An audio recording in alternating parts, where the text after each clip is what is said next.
ویسے بیٹھنا ثواب سے اور بات ہے،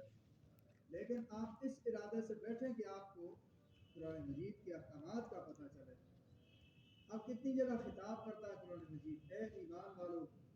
سچی گواہی دو۔ ہم پیچھے ہوتے ہیں، ہمیں پتہ ہی نہیں ہوتا ہمیں کیا پڑھا ہے۔ تو کچھ شک نہیں ہے کہ بالکل سادہ آدمی جس نے پڑھا ہوا ہی نہیں ہے وہ ایسا اس کو ثواب کی نیت سے دیکھے، ثواب اس کو نہیں ملے۔ پڑھنے والوں کے ساتھ بیٹھے ثواب مل جاتا ہے، لیکن اصل جو چیز ہے قرآن مجید میں آپ نے پڑھا، اب یہاں پھر آگے آئے گا۔ اللہ کے نبی نے کہا تھا مجھے اللہ نے بھیجا ہے معلم بنا، اور اللہ نے قرآن سکھانے کی نسبت اپنی طرف کی ہے۔ الرحمن، رحمان نے علم القرآن، قرآن سکھایا۔ تعلیم قرآن کی نسبت اللہ نے کس کی طرف کی؟ اپنی طرف کی ہے۔ اور دوسری جگہ اپنے نبی کی ڈیوٹی بتائی ہے، یعلمہم الکتاب والحکمہ۔ تعلیم ایک تلاوت ہے، قرات بھی کہتے ہیں، تلاوت بھی کہتے ہیں، خالی الفاظ پڑھنا،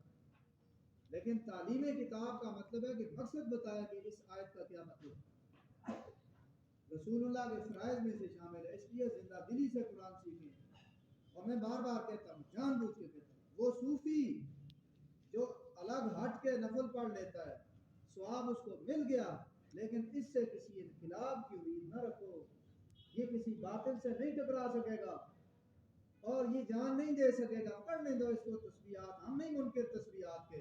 لیکن جب تک قرآن نہیں سیکھا ہے اس وقت تک کوئی انقلابی قدم اٹھ نہیں سکتا ہے۔ اس لیے کہ انقلاب کے لیے شعور چاہیے، اور شعور کی بیداری کے لیے قرآنی تعلیم چاہیے۔ اسی لیے علامہ اقبال نے کہا،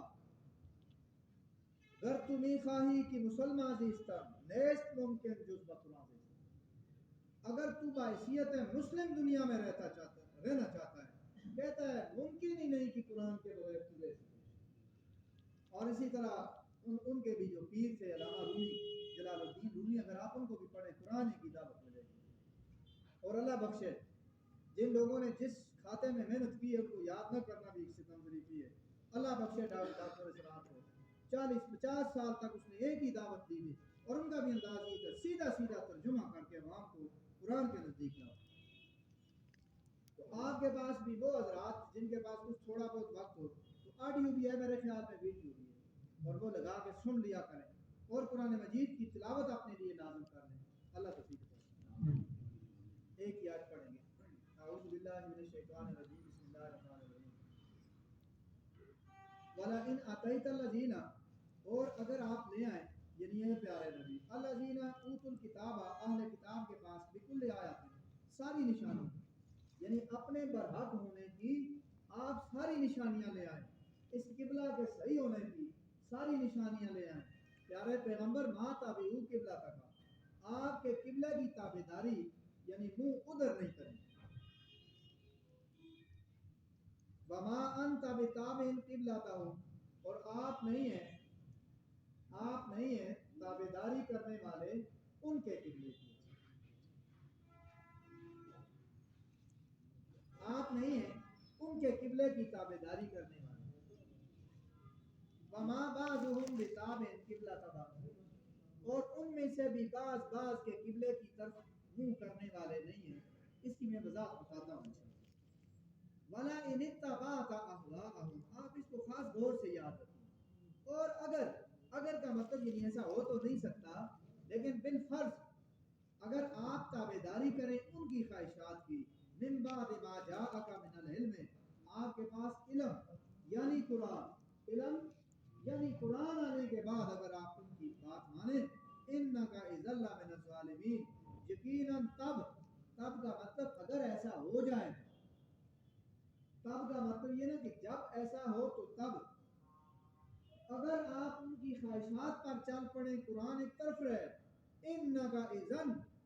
یقیناً آپ اس وقت لمن الظالمین ہو جائیں ظالموں میں۔ یعنی بعض دفعہ جس طرح میں نے کہا نا کہ فرضی طور پر بات سمجھانے کے لیے کوئی آدمی کہتا ہے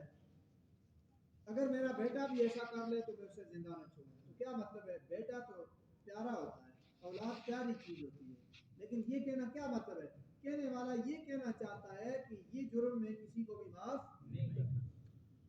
نبی صلی اللہ علیہ وسلم کے پاس ایک عورت لائی گئی, قبیلہ بڑا تھا, تو ان لوگوں نے کچھ سفارش کروانے کی کوشش کی, تو آپ نے اپنا نام مبارک لے کر اور فرمایا تھا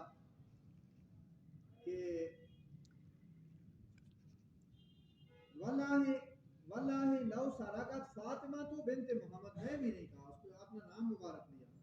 زیادہ وضاحت کے لیے, واللہ لو سرقت فاطمہ تو بنت محمد لقطعت یدہا, اللہ کی قسم محمد رسول اللہ کی بیٹی فاطمہ بھی چوری کر لے تو میں اس کا ہاتھ کاٹ لوں. تو یہاں بھی اللہ اپنے پیارے نبی کو کیا مطلب, اے میرے پیارے, مجھے تو کائنات میں سب سے پیارا تو ہے, تیرا مقام تو سب سے بڑا ہے, لیکن فرض کر لیجئے اگر آپ بھی یہ کام کر لیں کہ قرآن آنے کے بعد اب وضاحت ہو گئی یہ کام نہیں کرنا, اور ان کی خواہش کہتی ہے نہیں اس کو چھوڑ کے ایسے کر لیجئے, تو بالفرض اگر آپ بھی ایسا کر لیں تو تب آپ بھی ظالم ہو جائیں گے. کیا مطلب؟ ہمیں سمجھایا کہوں بیٹی سے اور سناؤں بہو کو, وہ بات ہے. ہمیں اللہ نے سمجھا دیا کہ دیکھو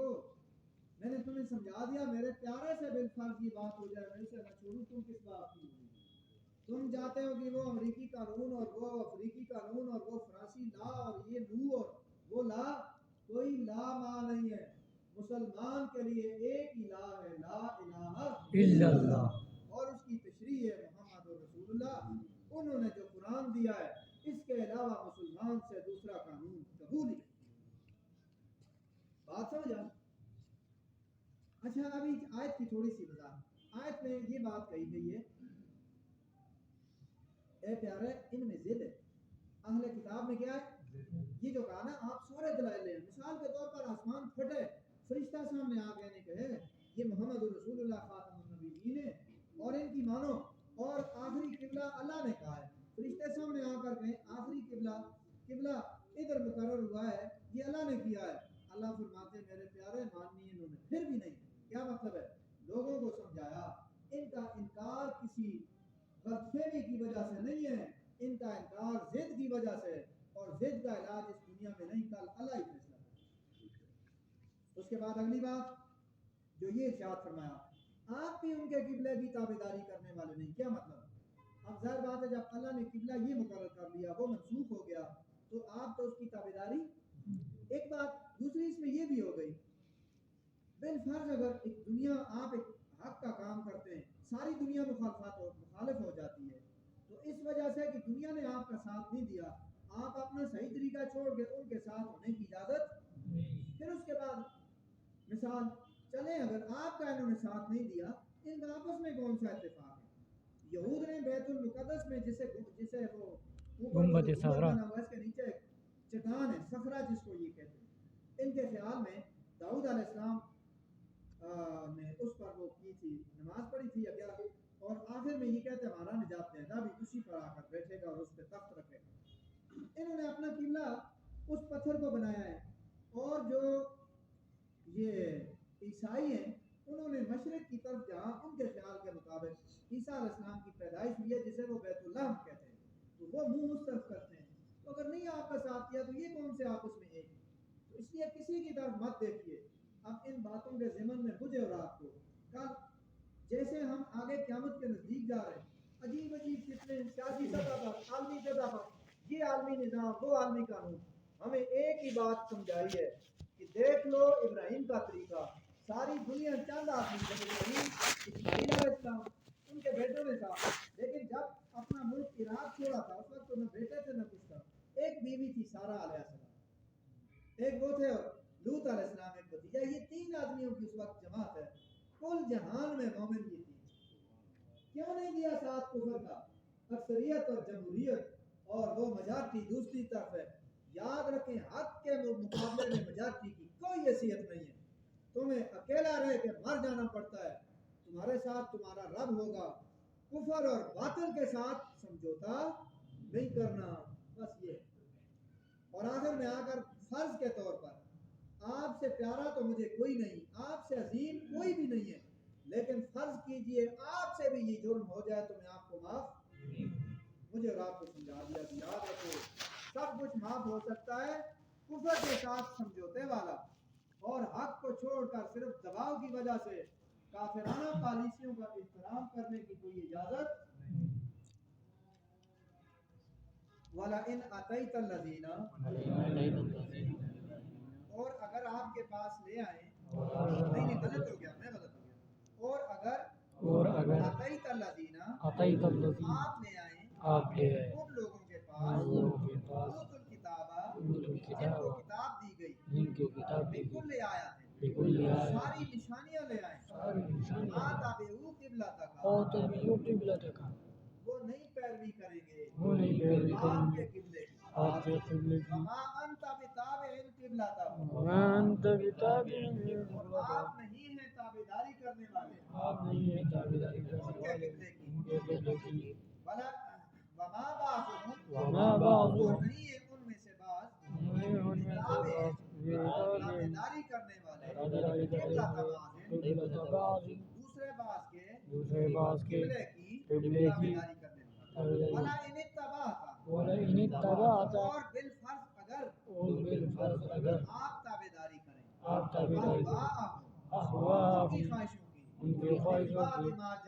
من بعد ما جاءک من العلم آپ کے پاس قرآن آنے کے بعد انک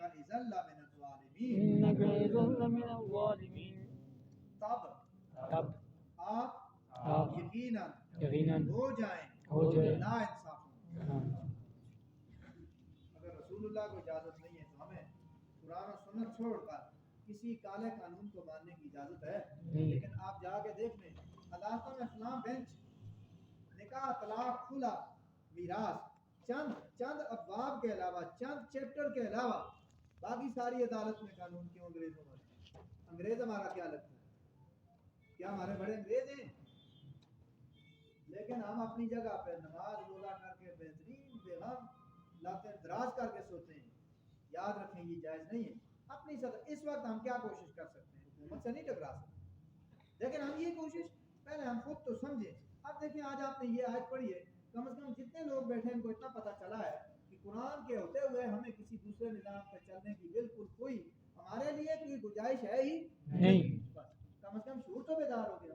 جب ہمارا وہ مقام آ گیا ہمارے پاس اتنی قوت ہے کہ بغیر کسی بڑے ٹکراؤ کے ہم اس نظام کو بدل کے دوسرا لا سکتے ہیں پھر ہمارے لیے اجازت نہیں ہوگی کہ ہم نظام کے ابھی جب تک کمزور ہیں شعور بیدار ہونا ہے جماعت بننی ہے قوت بننی ہے اس وقت تک جس مرحلے میں کام کرنا چاہیے ہم وہ کرتے ہیں جب ہم کریں گے تو اگلے قدم پر پہلے قدم پر جب ہم تیاری کریں گے تو اللہ ہمیں توفیق دے گا اگلے قدم کی اگلے اور آخری ہے نظام خلافت تو جب ہم اس سے پہلے والے پر پہنچے تو اللہ نظام خلافت کی توفیق بھی دے